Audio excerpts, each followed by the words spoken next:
Stunt master Kothandaraman காலமாயிட்டாரு. தமிழ் சினிமாவுல stunt மாஸ்டரா பணியாற்றி, அதுக்கு பின்னாடி நடிகராவும் சில படங்கள்ல நடிச்சிருக்கக்கூடிய கோதண்டராமன் சென்னையில காலமாயிருக்காரு. தமிழ் படங்கள்ல ஸ்டண்ட் மாஸ்டரா பணியாற்றி வந்த கோதண்டராமன் 25 வருஷங்களுக்கும் மேலா இவரு சினிமாவுல ஸ்டண்ட் மாஸ்டரா பணியாற்றினாலும் கூட, இவரு நடிகரா தான் ஃபேமஸ் ஆனாரு. சுந்தர் சி இயக்கத்துல போன 2012வது வருஷம் விமல், ஓவியா, மிர்ச்சி சிவா, அஞ்சலி நடிப்புல வெளிவந்த கலகலப்பு படத்துல நடிகர் சந்தானத்தோட அடியாட்கள்ல ஒருத்தரா நடிச்சதன் மூலமா ஃபேமஸ் ஆனாரு கோதண்டராமன். அந்த படத்துல சந்தானத்து கூட சேர்ந்து கூலா அவர் செய்யக்கூடிய காமெடி அட்ராசிட்டி ரசிகர்கள வெகுவா கவர்ந்துச்சு.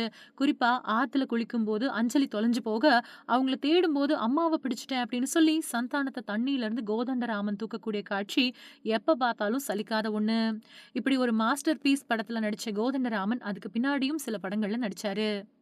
ஒரு கட்டத்துல உடல்நலக் குறைவால அவதிப்பட்டு வந்த அவருக்கு சினிமாவிலயும் வாய்ப்பு குறைஞ்சு போச்சு. இதனால வீட்லயே முடங்கி இருந்த கோதண்டராமன் சென்னையில இன்று காலமானாரு. சென்னை பெரம்பூர்ல இருக்கக்கூடிய அவரோட இல்லத்துல அவரோட உயிர் பிரிஞ்சது. மறைந்த ஸ்டண்ட் மாஸ்டர் கோதண்டராமனுக்கு வயசு 65. அவரோட மறைவு திரையுலகத்தினர் மத்தியில சோகத்தை ஏற்படுத்தியிருக்கு.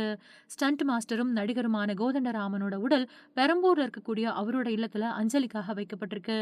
அவரோட நண்பர்களும் உறவினர்களும் அஞ்சலி செலுத்திட்டு வராங்க. கோதண்டராமனோட மறைவுக்கு ரசிகர்கள் சமூக வலைதளம் வாயிலாவும் இரங்கல்கள தெரிவிச்சுட்டு வராங்க.